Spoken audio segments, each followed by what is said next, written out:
Kementerian Badan Usaha Milik Negara alias BUMN resmi membubarkan 7 perusahaan plat merah. Kementerian BUMN memastikan akan menjalankan pemenuhan hak karyawan dari 7 perusahaan tersebut. 7 perusahaan yang dibubarkan adalah Merpati Nusantara Airlines, Kertas Kraft Aceh, Pembiayaan Armada Niaga Nasional, Kertas Leces, Istaka Karya, Industri Gelas, dan Industri Sandang Nusantara. Dalam proses pembubaran BUMN, hasil penjualan aset oleh kurator akan diprioritaskan untuk pembayaran pajak dan hak pegawai. Salah satunya penjualan aset Merpati Airlines yang akan digunakan untuk menyelesaikan kewajiban pensiun karyawannya. Pembubaran 7 perusahaan BUMN ini dilakukan karena kondisi bisnis dan keuangan sudah tidak menguntungkan dan tidak memungkinkan untuk dipertahankan.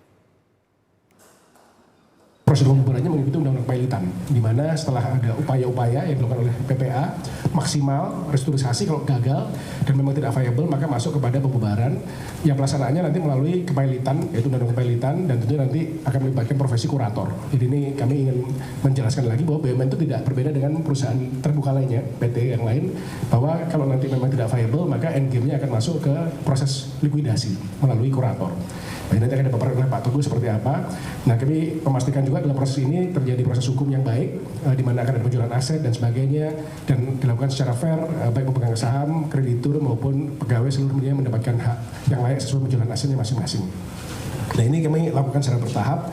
Harapan kami nanti 2024 ke depan, di mana saya dan Pak Rabin sudah membuat roadmap 2434, nanti itu BUMN insya Allah yang bermasalah sudah sangat sedikit, kalau bisa akan habis sama sekali. Perusahaan pengelola aset alias PPA sebagai perusahaan holding plat merah yang mengurus BUMN bermasalah, kini fokus untuk menilai 15 BUMN lain yang masih bermasalah. Jika ke-15 perusahaan BUMN tersebut tidak memenuhi penilaian kesehatan keuangan, kontribusi pada perekonomian, dan tidak punya model bisnis berkelanjutan, maka bisa saja BUMN tersebut akan ikut dibubarkan.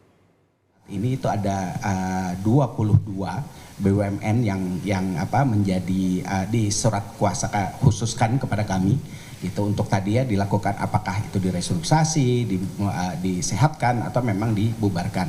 Jadi kalau 7 ini sudah selesai, masih ada sisa 15 lagi yang tentunya kami targetkan dapat menjadi jauh lebih jelas, clear gitu pada di tahun 2024 ini bagaimana penanganannya, dan insya Allah bahwa dapat diselesaikan dengan lebih baik gitu.